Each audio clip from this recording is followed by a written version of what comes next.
Hello and welcome to yet another session of this course on literary criticism.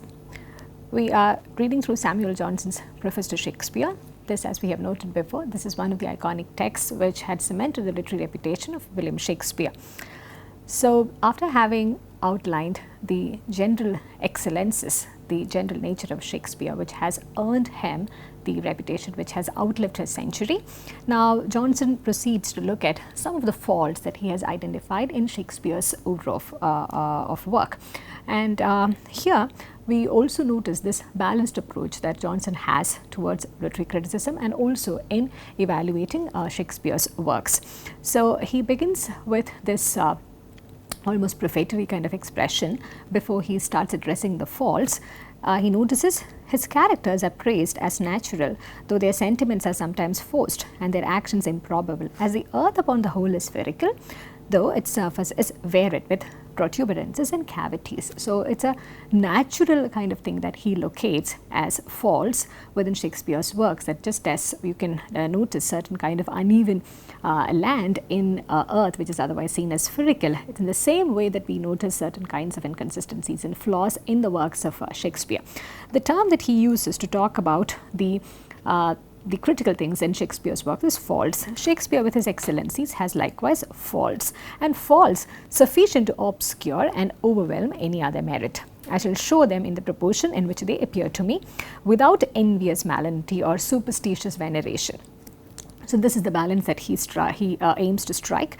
No question can be more innocently discussed than a dead poet's pretensions to renown, and little regard is due to that bigotry which sets candour higher than the truth. That's also a note of that he began with, this debate between the merit which the relative merit of antiquity vis-a-vis the modern writers.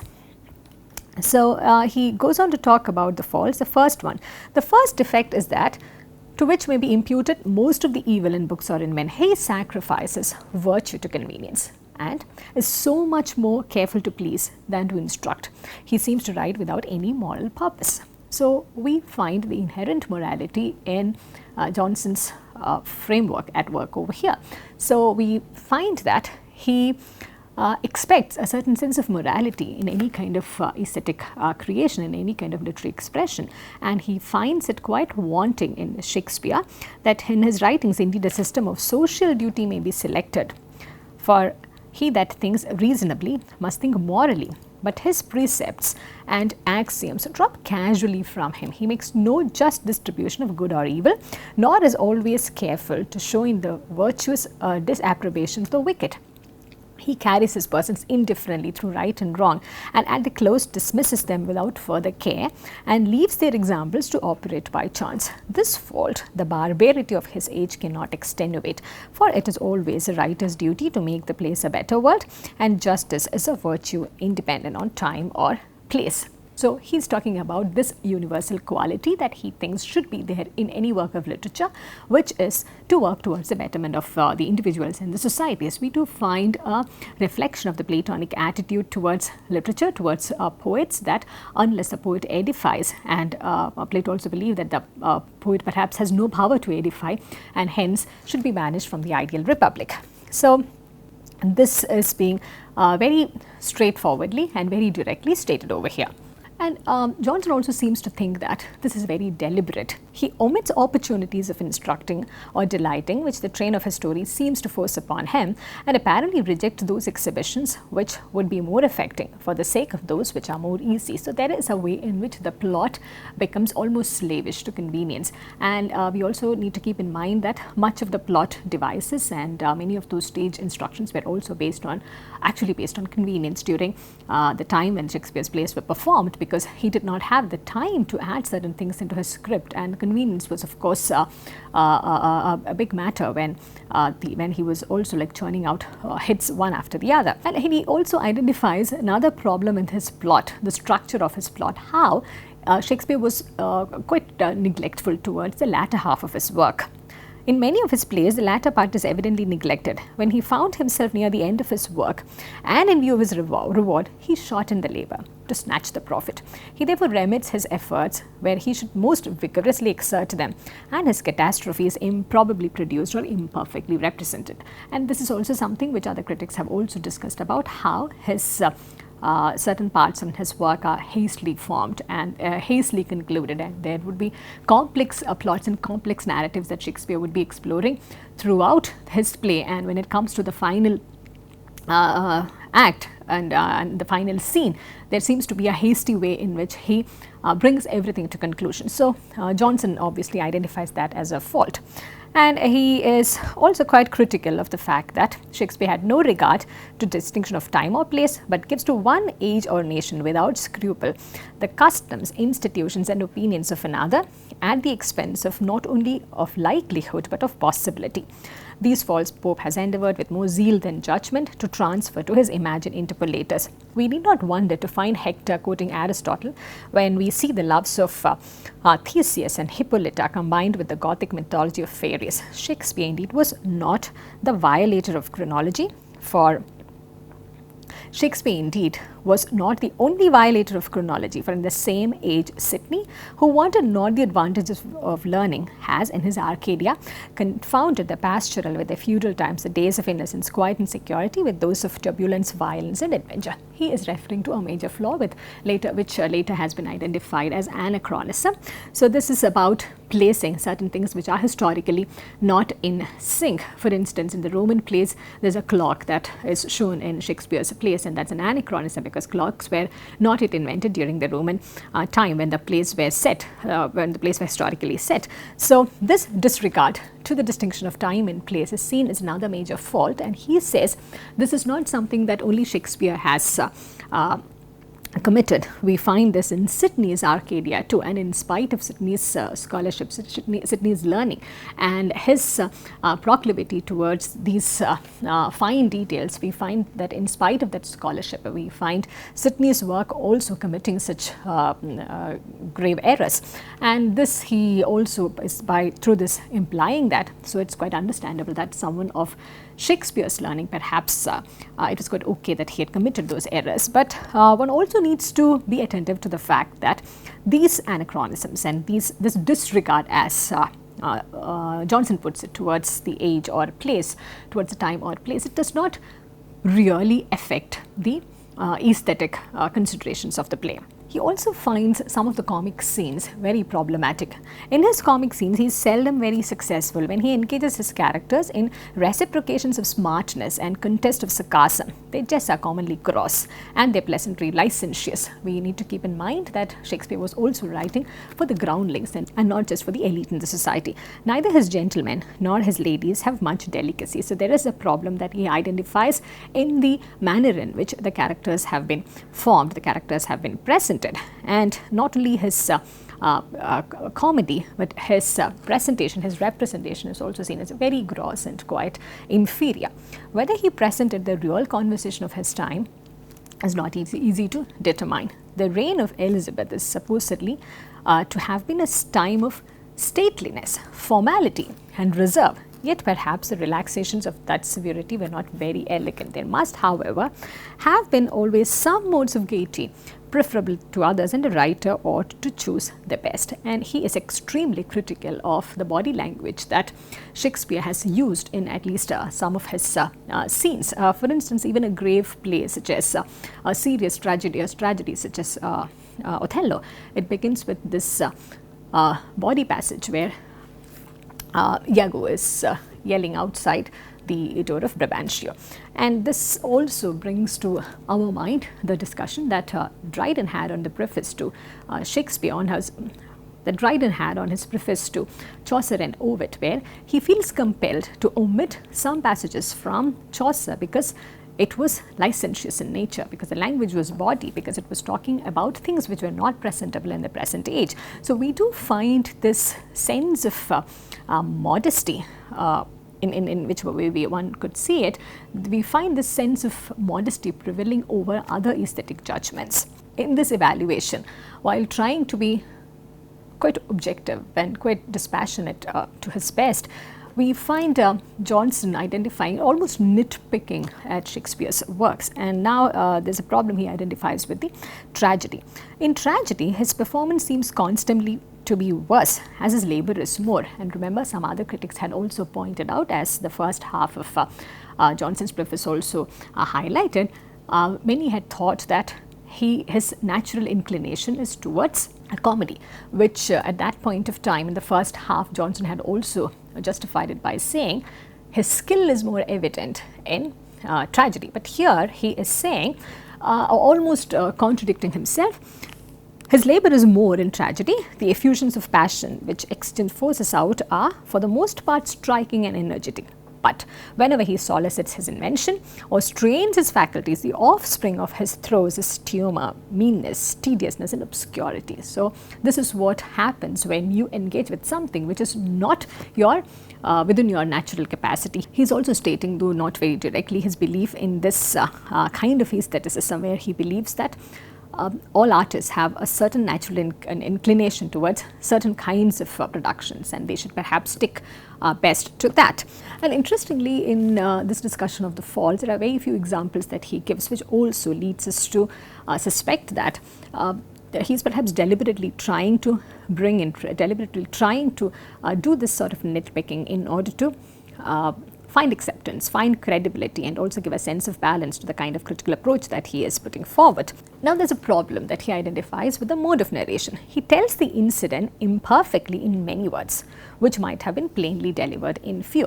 So, there's also another side to this observation, that Shakespeare actually had to ensure that everyone is getting the story, because the props were very limited during that time, and one had to depend entirely on narration. There weren't techniques to show flashback, and that was not really an in thing then. So one had to rely entirely on the power of narration and how that would be received by the audience. So too many details and too many words, and sometimes a lot of repetitions were needed to ensure that the plays were really making sense. And one also needs to keep in mind the conditions of production, the conditions of theatrical staging then, and there was no they had to depend entirely on the loud voice that the artist had on stage. So such repetitions and these sort of recurrences, and sometimes using a series of words instead of very cryptically and plainly stating it, those were the necessities of those times as well. Narration in dramatic poetry is naturally tedious. Of course, Johnson is also very well aware of that fact, as it is unanimated and inactive and obstructs the progress of the action. It should therefore always be rapid and enlivened by frequent interruption. Shakespeare found it an encumbrance, and instead of lightening it by brevity, endeavored to recommend it by dignity and splendor. We're not even sure whether this is properly a criticism. It's more like a criticism which is laced with compliments as well. And of course, he is critical of the lack of brevity, but he also shows how very well dignified and splendid those articulations were, those tedious, those long poetic renditions. They were also splendid and very dignified. But there's a problem again with the declamation or set speeches. Johnson is of the opinion that those were commonly cold and weak, for his power was the power of nature when he endeavored, like other tragic writers, to catch opportunities of amplification, and instead of inquiring what the occasion demanded to show how much his stores of knowledge could supply, he seldom escapes without the pity or resentment of his reader. And we also have a very different attitude towards the set speeches that we find in Shakespeare's works. If you could think of some of those examples, such as the very famous speech made by Mark Antony in his work. For instance, the very famous speech made by Mark Antony in his work Julius Caesar. We know that this has almost universal and continuing quality, which continues to enthrall audience of different kinds. So this is very subjective opinion that Johnson has, we realize, and it's also heavily rooted in the neoclassical tradition, where anything which is devoid of intellect and wit is seen as lacking, or it is seen as an extravagance. But on the contrary, we also realize that looking back from the Romantic period, this entire period of neoclassicism, it's seen as a display of extravaganza. It is seen as a lot of arrogant display of intellect and wit and entirely devoid of emotion. So we also need to evaluate Johnson's criticism of Shakespeare in this context as well. But nevertheless, it's important for us to remember that this is certainly the work which cemented and consolidated the literary reputation of Shakespeare as a writer. And he's also talking about the way in which sometimes Shakespeare just gives up and allows language to be entangled in many confusions. And he says, not that always where the language is intricate and the thought is subtle, or the image always great where the line is bulky, the quality of words to things is very often neglected. And trivial sentiments and vulgar ideas disappoint the attention to which they are recommended by sonorous epithets and swelling figures. This is a mismatch. He identifies just the way there's a mismatch between the characters, the status that these characters embody and the way they are presented. In the same way, emotion and language, in emotion and language, he finds a gross mismatch. Sometimes trivial sentiments are being given a lot of attention through sonorous epithets and swelling figures where they were not needed at all. But the admirers of this great poet have never less reason to indulge their hopes of supreme excellence than when he seems fully resolved to sink them in dejection and mollify them with tender emotions by the fall of greatness, the danger of innocence, or the crosses of love. He is not long, soft, and pathetic without some idle conceit or contemptible equivocation. He no sooner begins to move than he counteracts himself, and terror and pity, as they are rising in the mind, are checked and blasted by sudden frigidity. So this is also the problem that he identifies in terms of the narration, as and when the readers are pumped up to engage in an emotion of terror and pity, they also find that the narration is not holding up to their expectations and they are immediately checked and blasted by sudden frigidity. One could have varied opinions about it, but it's important to see where Johnson intervenes, where Johnson comes from at this point of time. He's also heavily rooted in the neoclassical tradition, where language and its gravity, it's extremely important for those writers. Now, a quibble is to Shakespeare what luminous vapors are to the traveller. He follows it at all adventures. It is sure to lead him out of his way. And a quibble was one of the essential things, one of the essential charms of Shakespeare's plays. But Johnson finds it extremely distracting, and he thinks that that is something that had extracted, and he thinks that that is something that had distracted Shakespeare also to a great extent. A quibble is the golden apple for which he will always turn aside from his career or stoop from his elevation. A quibble, poor and barren as it is, gave him such delight that he was content to purchase it by the sacrifice of reason and propriety and truth. A quibble was to him the fatal Cleopatra for which he lost the world and was content to lose it. Again, this criticism is very much laced, very much wrapped in this beautiful compliment of the quibble being the fatal Cleopatra for which he was content to lose the world. So we do find the balanced way in which Johnson is endeavoring to critique Shakespeare's works. Now Johnson comes to the most serious fault that he identifies. It will be thought strange that in enumerating the defects of this writer, I have not yet mentioned his neglect of the unities, his violation of those laws which have been instituted and established by the joint authority of poets and critics. So in case the readers of his time are wondering why Johnson has not yet mentioned the violation of unities, he has a response for this. And now we also find the way in which this argument is being built up. He is focusing on the things which are largely innocuous or things which could be neglected in order to perhaps defend Shakespeare from this greatest fault that all the others have been pointing out. And we find that Johnson, through this, he also becomes the first English critic to have his own opinion articulated in such clear terms about the case of unities. Here we also need to keep in mind that even about the opinion that Aristotle had about the unities, we realize that it's only a passing mention that he had made about the unities, but it had become so rigid in the classical times as well as in the preceding decades that it became almost like an inviolable sort of a thing when one is composing drama, when one is composing such forms of writing.